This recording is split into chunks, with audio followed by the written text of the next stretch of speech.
capítulo 6, si es tan amable. Segunda de Reyes, capítulo 6.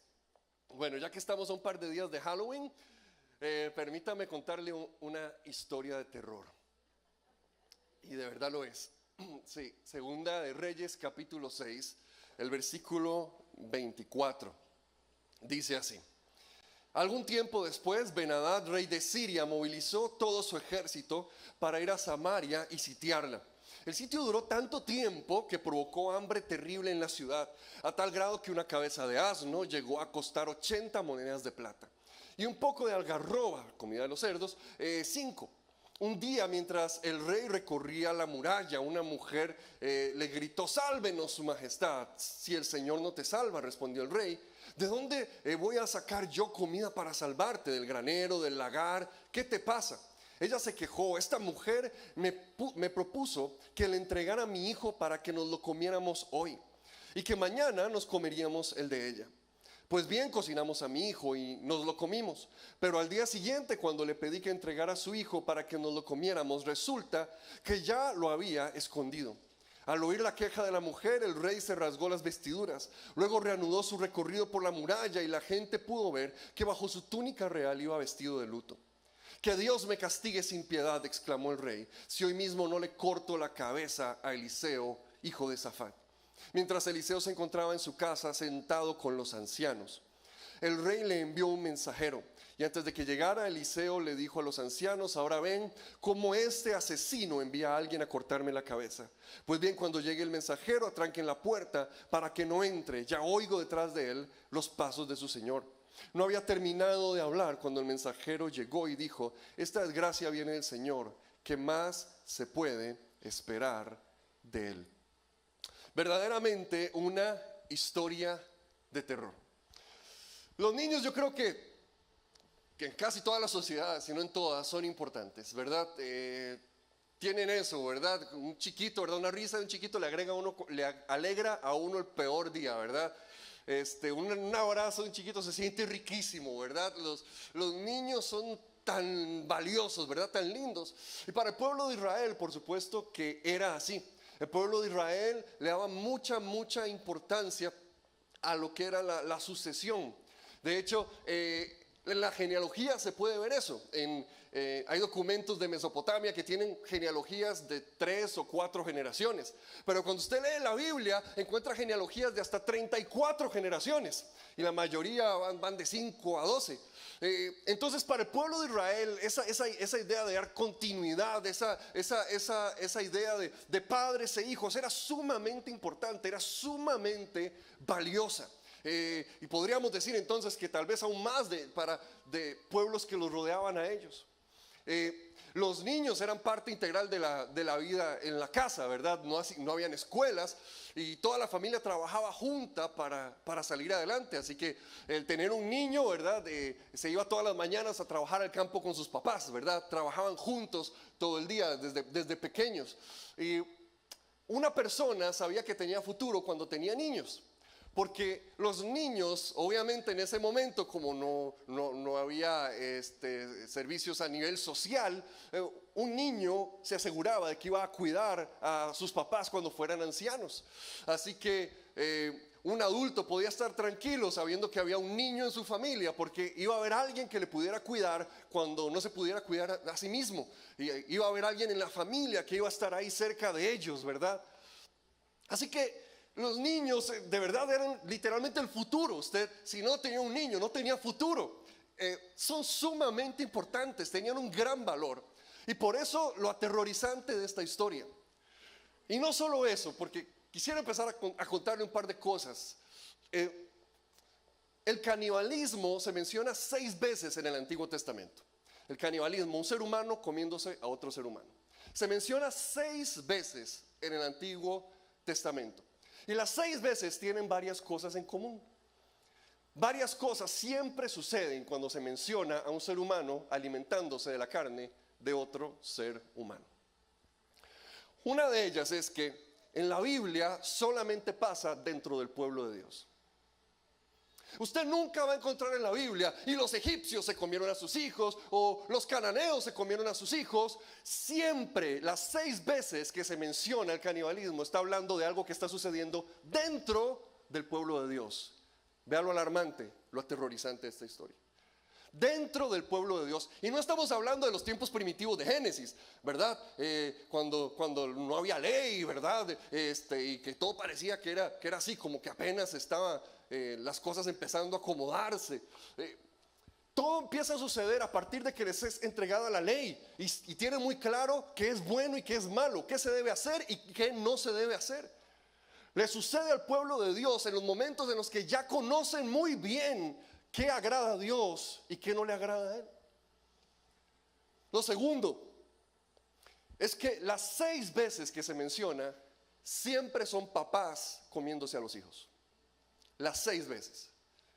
Las 6 veces que lo menciona la palabra de Dios, siempre es un padre alimentándose de sus hijos. Jeremías agrega que van a haber amigos comiéndose a otros amigos. Ezequiel agrega que los hijos también se van a comer a los papás. Pero aún ellos lo hacen después de haber mencionado que un padre se iba a estar alimentando de la carne de su hijo. Vean lo aterrorizante. Y lo tercero que tienen en común es que en cada una de estas ocasiones hay un enemigo sitiando la ciudad. ¿Qué era sitiar una ciudad? Si usted quería protegerse, usted necesitaba 2 cosas. Necesitaba bastante gente para defenderse de otros ejércitos, y necesitaba tener muros fuertes para poder defender el lugar donde usted vivía. Pero cuando venía un sitio alrededor de una ciudad, era una estrategia muy inteligente, porque agarraba las 2 cosas que le daban fortaleza a un pueblo y las convertía en su contra. De repente, las murallas ya no eran protección, ahora eran una trampa mortal. De repente el número tan grande de gente ya no era una ventaja, sino era una desventaja, porque al estar encerrados y cuando los tenía sitiado el ejército enemigo, no podían entrar comida, ¿verdad?, a la ciudad. Así que al estar ahí atrapados, mientras más gente hubiera, más rápido se gastaba la comida. Así que el sitiar una ciudad era tornar las fortalezas de un pueblo en su contra. Y lo increíble es que el enemigo lo único que tenía que hacer era sentarse al frente de las puertas de la ciudad. No tenía que hacer nada más. Simplemente venía un enemigo en contra de la ciudad, veían que había un gran ejército, que había un gran número, y el enemigo simplemente se sentaba.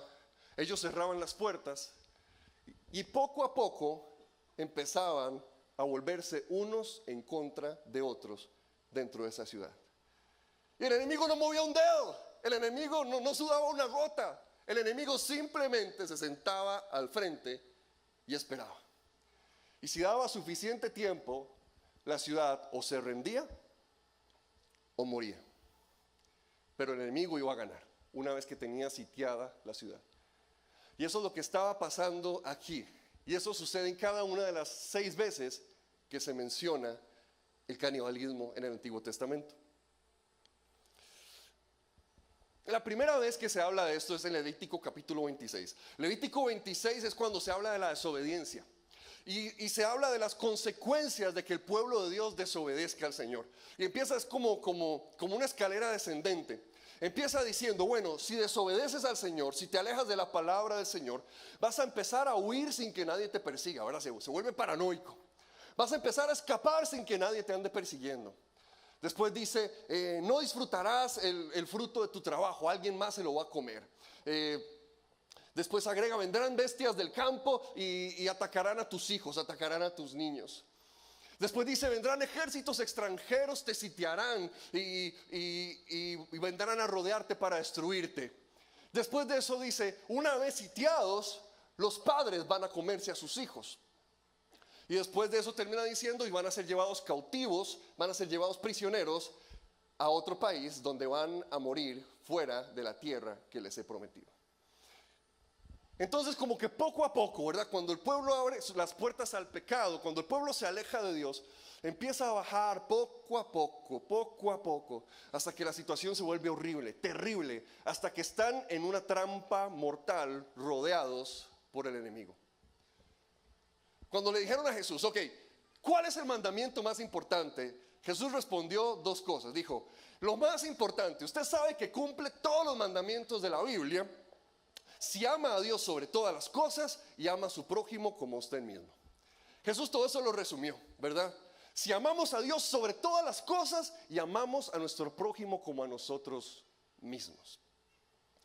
En cada una de las veces que se ve sitiada la ciudad y que se empieza a dar esta historia de terror que estábamos leyendo, el pueblo se ha alejado de Dios, el pueblo ha olvidado al Señor. Y cuando uno lee el Levítico se da cuenta que Dios lo que quiere es cultivar relación con Dios y con el prójimo. Entonces el pueblo se ha alejado de Dios. Ahí en Segunda de Reyes habían pasado años adorando a Baal. Habían pasado años alejados de Dios, ignorando al Señor. Habían roto su relación con Dios. Y aquí los vemos también rompiendo sus relaciones unos con otros. En Levítico se ve que tiene que haber una fuerte, sana relación entre padres e hijos. Pero aquí nos encontramos a una mujer comiéndose a su hijo. En Levítico nosotros vemos que tiene que haber una buena relación con los prójimos en general, ¿verdad? Yo no te voy a robar, yo no te voy a mentir, yo no voy a codiciar a tu esposa y vos vas a hacer lo mismo por mí.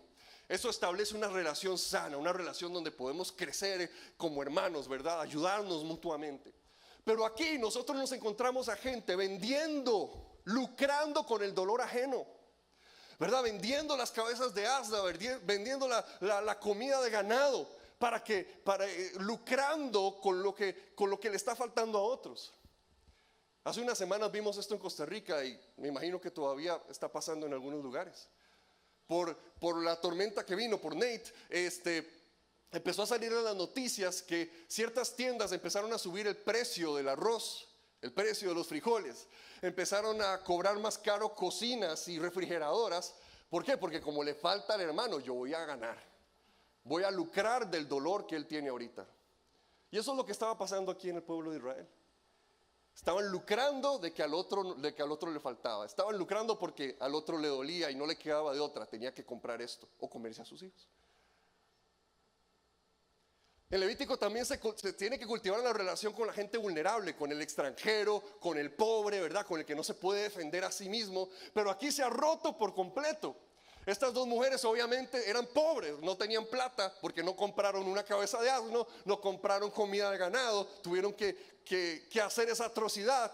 Significa que no tenían dinero. ¿Por qué? Porque se había roto la relación con aquellos más vulnerables, con aquellos más necesitados. Cada una de esas cosas se fue rompiendo, cada una de esas cosas se fue deshaciendo, cada una de esas cosas, de esas relaciones se fue destruyendo. Porque cuando el enemigo nos sitia, nosotros empezamos a volvernos unos contra otros.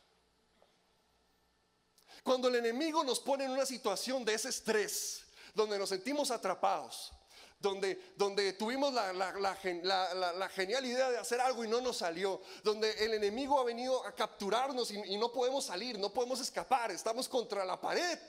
Entonces en esos momentos empezamos a volvernos unos contra otros. Empezamos a pelearnos con nuestros hermanos, empezamos a pelearnos con nuestros esposos, esposas, empezamos a pelearnos con la gente del trabajo, empezamos a agarrarnos con los mismos que deberíamos trabajar para salir adelante. Empezamos a destruirnos unos a otros. Una de las cosas que hacía el sitio es que ponía una ciudad bajo un estrés prolongado. Y cuando una familia o una persona pasa por eso, las cosas empiezan a sacar lo mejor o lo peor de la persona. Qué feo, ¿verdad? Cuando hay una enfermedad que lleva muchos meses o años, que alguien de la familia tal vez tiene una enfermedad mental y es tanto el estrés y es tanto lo que vive la familia ¿verdad? Empiezan a volverse unos contra otros. Cuando se ha llevado tanto tiempo viviendo bajo deudas, ¿verdad? Y teniendo ese problema y no logramos salir adelante, entonces nos culpamos unos a otros. Y usted, ¿verdad? Que se compró un popi, no, pero usted, yo lo vi, ¿verdad? Que el otro día agarró una papa más y no sé qué. Empiezan a agarrarse unos contra otros, empiezan a pelearse unos con otros, porque el enemigo nos tiene sitiados. Y en lugar de pelear en contra del enemigo, peleamos entre nosotros. En lugar de pelear en contra del problema, peleamos en contra de los que están encerrados con nosotros en la ciudad.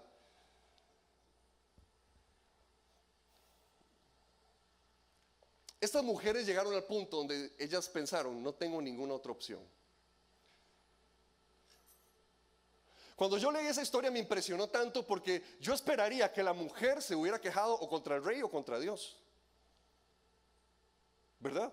Yo habría esperado eso. Yo habría esperado que la mujer dijera, rey, por su culpa tuve que comerme a mi hijo, o por culpa de Dios que no nos saca de esta situación tuve que comerme a mi hijo. No, pero su queja no es esa. Su queja es, nos comimos al mío, pero escondieron el de la otra. O sea, para ella no había ninguna opción. Para ella no existía otra opción. Para ella esa era la realidad, y ella tenía que ver a ver cómo sobrevivía en esa realidad. Y cuando nosotros nos sentimos que nos quedamos sin opciones, entramos en ese modo supervivencia, donde empezamos a comernos nuestro futuro, donde empezamos a destruir nuestro futuro, donde empezamos a destruir a aquellos que amamos, donde empezamos a levantarnos en contra de la gente que Dios ha puesto a nuestro alrededor. Nos sentimos tan encerrados, nos sentimos ahí metidos contra la pared por el enemigo. Y eso nos pone como en ese estado mental tan extraño, donde le hacemos daño a aquellos que deberíamos cuidar, le hacemos daño a aquellos que deberíamos proteger. Y eso era lo que estaban viviendo estas mujeres. Pensaron, no tenemos ninguna otra opción. Pensaron, no tenemos ninguna otra opción. Tenga cuidado cuando usted llega al punto donde dice, no hay ninguna otra opción. Mi única opción es robarme esa plata. La única manera de que no nos quiten la casa hoy es que yo salga y me robe esa plata. No tengo ninguna otra opción. No tengo ninguna otra opción. La única manera de salir de esta es mentirle a mi esposa, porque no tengo ninguna otra opción. Tengo que mentirle a ella porque no me quedó ninguna otra opción. Empezamos a entrar en ese modo donde nos cerramos mentalmente, donde no vemos otra salida que comernos a aquellos a quienes amamos. No, de esta no puedo salir. De esta situación no lo voy a lograr. No tengo ninguna otra opción. Cuando usted piensa que la única opción es dejar de amar a Dios sobre todo, o dejar de amar a su prójimo como usted mismo, sepa que se va a meter en problemas. Cuando usted cree que la única opción que le queda es dejar de amar a Dios sobre todas las cosas y dejar de amar a su prójimo como usted mismo, sepa que está a punto de meterse en graves problemas. No tengo ninguna otra opción.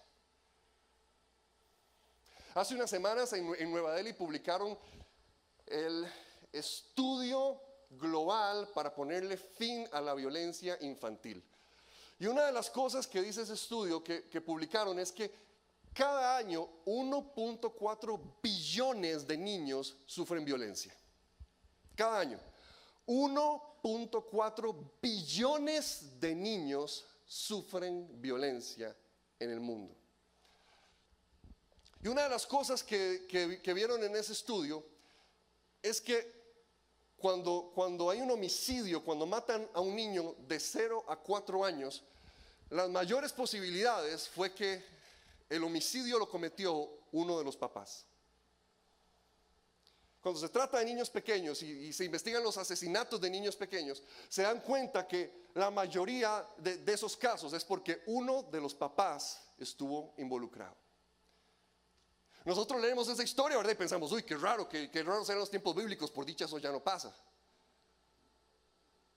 Uy, sí, qué raros eran esos tiempos, que gente, eran unos bárbaros, qué increíble, ¿cómo se les va a ocurrir hacer algo así? Pero hoy en día, y es más, tal vez usted no ha llegado a ese punto, pero yo me encuentro a gente que hace cosas que destruyen a aquellos que Dios los ha llamado a cuidar, a gente que destruye a aquellos a quienes Dios los ha llamado a amar. Una de las cosas que hace el sitio es que nos pone en una confusión mental.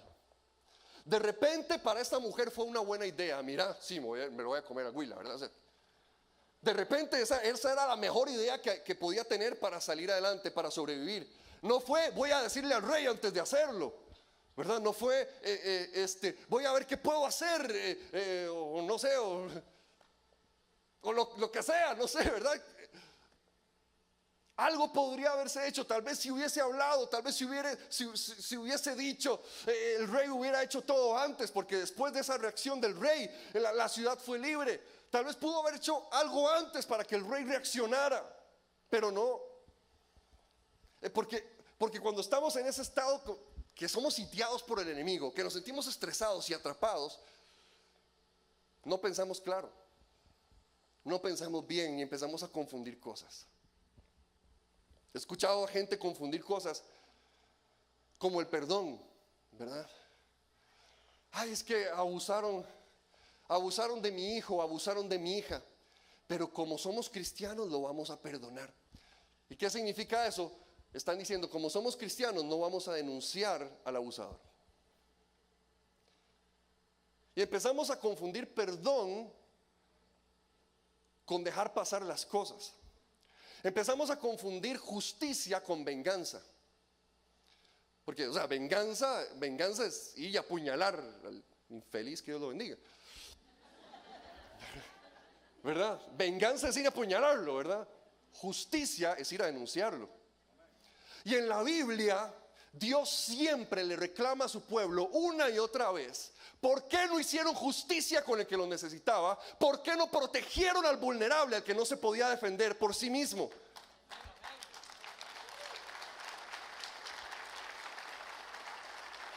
Una y otra vez, ese es el reclamo de Dios a su pueblo. Usted lee los profetas y eso es lo que están reclamando una y otra vez. No ejercieron la justicia, no protegieron al vulnerable, no protegieron al que no se podía proteger a sí mismo. Una y otra vez Dios le habla a su pueblo, Dios le dice a su pueblo.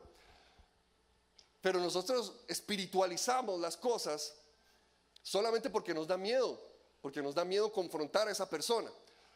Solamente porque no nos queremos comer esa bronca de ser los que echen al agua al vecino, a pesar de que todos escuchamos y a pesar de que todos en el barrio sabemos, porque vemos a la señora salir golpeada, vemos a los chiquitos el miedo que tienen.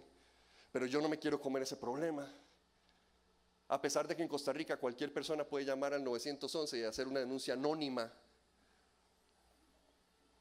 Pero no nos queremos comer ese problema. No nos queremos meter en esa situación. Las situaciones nos empiezan a confundir. Y yo he visto a familias que están en eso, que entonces dicen, no, cuidado habla, cuidado le cuenta a alguien. ¿Por qué? Uno se empieza a meter, uno empieza a ayudar a la familia, uno empieza a acompañarlos en el proceso y se da cuenta que el fulano ese es la persona que paga la casa, por ejemplo. Entonces dice, no, quédese callado, no diga nada, porque si no nos quedamos en la calle. Preferimos comernos la carne de nuestros hijos que hacerle frente al enemigo.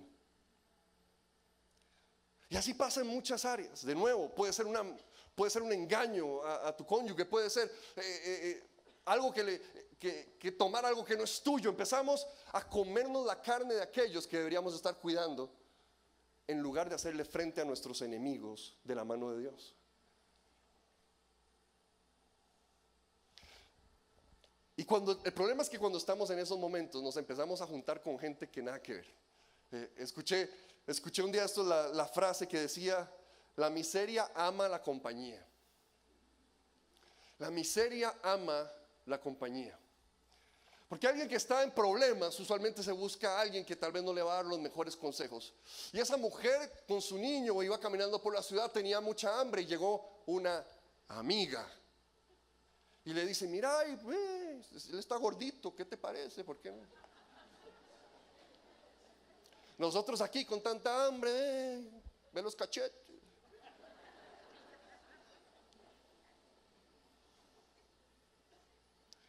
Es increíble que una mamá se haya dejado engañar de esa manera. Es increíble. Porque cuando el enemigo nos tiene sitiados, no pensamos claramente. Y ahí es donde se aparece el amigo que dice, te tengo el negocio de la vida. Te tengo el negocio de la vida, nada más firmame este papelito y tranquilo, no te preocupes, la deuda va a estar a tu nombre, pero vos sabes que yo te saco adelante, que yo no te voy a dejar guindando nunca. La amiga le dijo, hoy nos comemos al tuyo y mañana el mío. Una vez que se comieron el de ella, y su hijo, no sé quién sabe qué se hizo.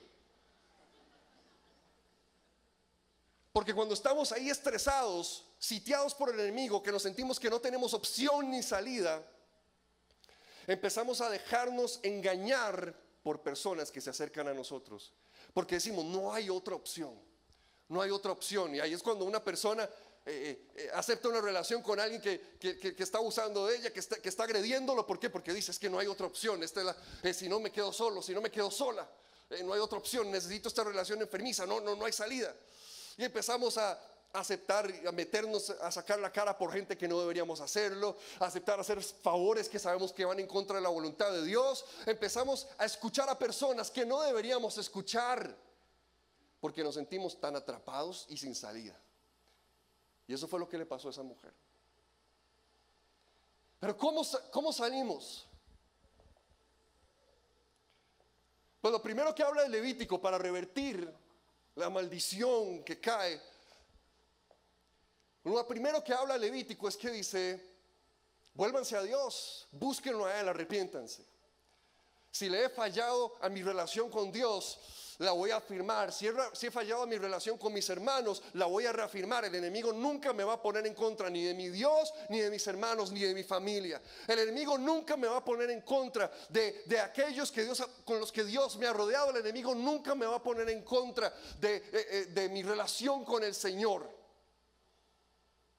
Vuélvanse a Dios, busquen a Dios, crean que Él puede hacer algo.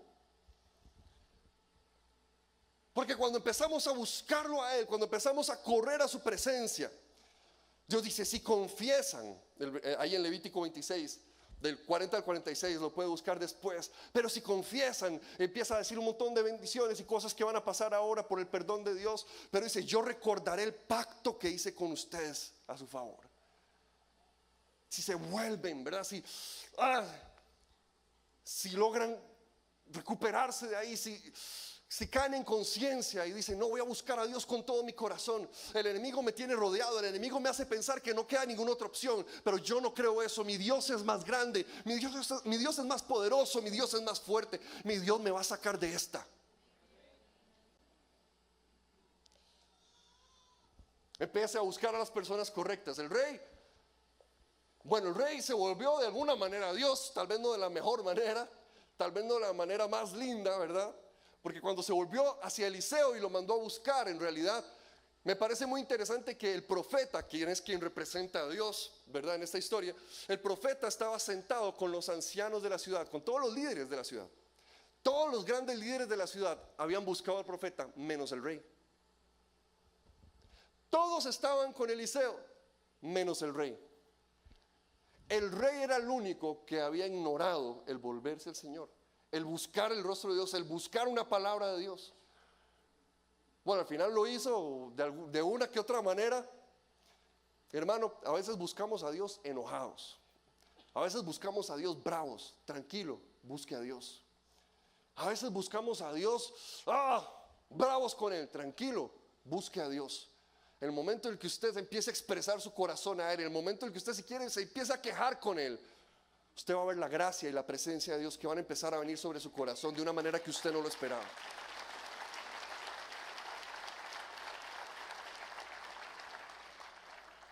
Porque cuando uno está en ese momento, uno no hace las oraciones más teológicas, uno no dice las palabras más lindas. A veces uno no sabe qué decir o qué hacer, pero busque a Dios, pero corra a Él, búsquelo a Él, acérquese a Él.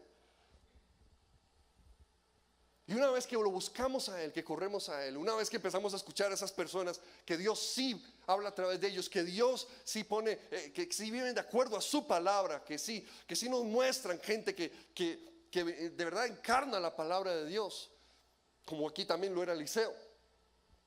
Entonces Dios nos da la fuerza para enfrentar a nuestro enemigo. En esa ciudad, si usted lee el capítulo 7, se da cuenta que después de que el profeta soltó la palabra, había un grupo de leprosos. Y estaban ahí, ¿verdad? Todo el mundo se estaba muriendo de hambre en la ciudad. Y ellos dijeron, nosotros somos leprosos, ¿qué nos queda, verdad? Salgamos y vamos al campamento enemigo y vamos a buscar comida ahí, ¿verdad? Entonces dijeron, sí, jale, aquí vámonos, ¿verdad? No sé, tal vez se ofendieron de que nadie se los quería comer a ellos, ¿verdad? La cosa es que ellos, una carne más madurita, ¿verdad? La cosa es que ellos dijeron, vamos al campamento enemigo, o nos podemos morir acá o nos podemos morir allá. Démosle. Así que agarraron, ¿verdad? Y salieron el grupo de amiguillos leprosos ahí. Llegaron al campamento y se dieron cuenta de algo. Una vez que se habían decidido a volverse a Dios, una vez que se habían decidido a buscar a Dios, algo había pasado increíble durante la noche. Dios había traído el sonido como de un ejército para rodear al ejército enemigo, y habían salido espantados durante la noche y dejaron todo, dejaron comida, dejaron joyas, dejaron un montón, todo lo que habían llevado, armas, todo lo abandonaron y salieron corriendo pensando que los iban a matar. Y yo me pregunto, ¿cuánta gente está encerrada en los muros de esa ciudad, matándose unos a otros? Y el enemigo ya se fue hace rato. Y las tiendas están vacías porque Dios estaba peleando a tu favor.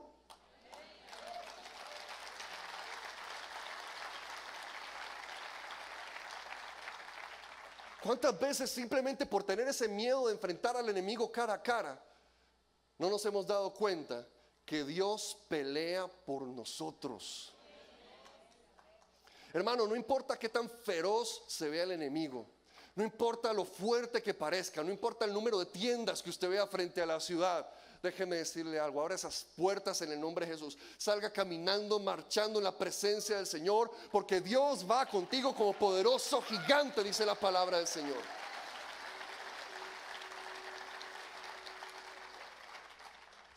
Estás diciendo, esta la deuda esta es la deuda que se lleva mi vida, que se lleva mis sueños. Estás diciendo, este es el problema, este es el pecado que al fin y al cabo va a destruir todo. Esto es lo que ya al fin y al cabo me separó de mi familia. Estás destruyendo a la gente que deberías estar cuidando. Están volviéndose unos a otros, y solamente por no abrir sus ojos y ver que Dios pelea por aquellos que le buscan. Dios pelea por aquellos que le buscan. Hermano, busque a Dios, y en medio de cualquier situación, por más mala que sea, nunca deje de amar a Dios sobre todas las cosas. Nunca deje de amar a su prójimo como usted mismo, y usted verá a Dios peleando a su favor. Le voy a pedir a todos que cerremos nuestros ojos e inclinemos nuestro rostro.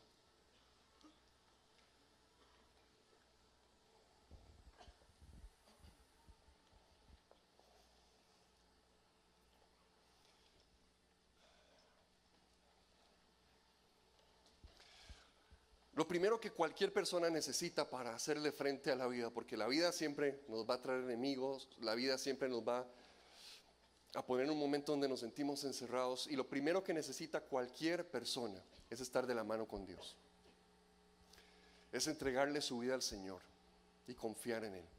Si usted nunca ha tomado una decisión para arrepentirse de sus pecados, para buscar al Señor de todo corazón, pero hoy por primera vez quiere tomar esa decisión, le voy a pedir que por favor levante su mano donde usted está, porque queremos hacer una oración y acompañarle a usted. Es la oración más importante de su vida y no queremos que la haga solo. Si hoy por primera vez quiere hacer esta oración valientemente, por favor levante su mano, porque queremos acompañarle. Carga, Dios le bendiga. No la baje, ya lo van a ver en el balcón, ya te vieron, perfecto. Dios les bendiga a cada uno de ustedes. Tal vez usted ya hizo esta oración y necesita reconciliarse con Dios. Excelente, gloria a Dios, ya lo vieron. Necesita reconciliarse con Dios y volver a sus caminos. Si usted es esa persona que necesita reconciliarse con el Señor, levante su mano también. Queremos orar con usted. Queremos orar con usted. Dios les bendiga, Dios les bendiga, Dios les bendiga. Toda la iglesia juntos, aún con la gente que está a la distancia, repita esta oración. Dios está ahí con usted. Todos juntos repitamos: Señor Jesús, en esta mañana reconozco que he pecado, pero me arrepiento. Señor, te necesito.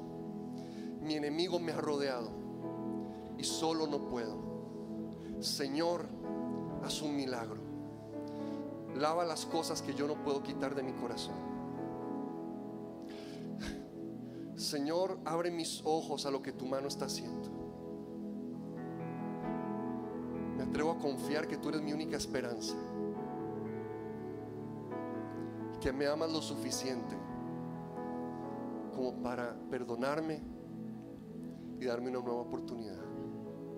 Amén y amén. Amén. Démosle un fuerte aplauso a estas personas. Pongámonos todos de pie.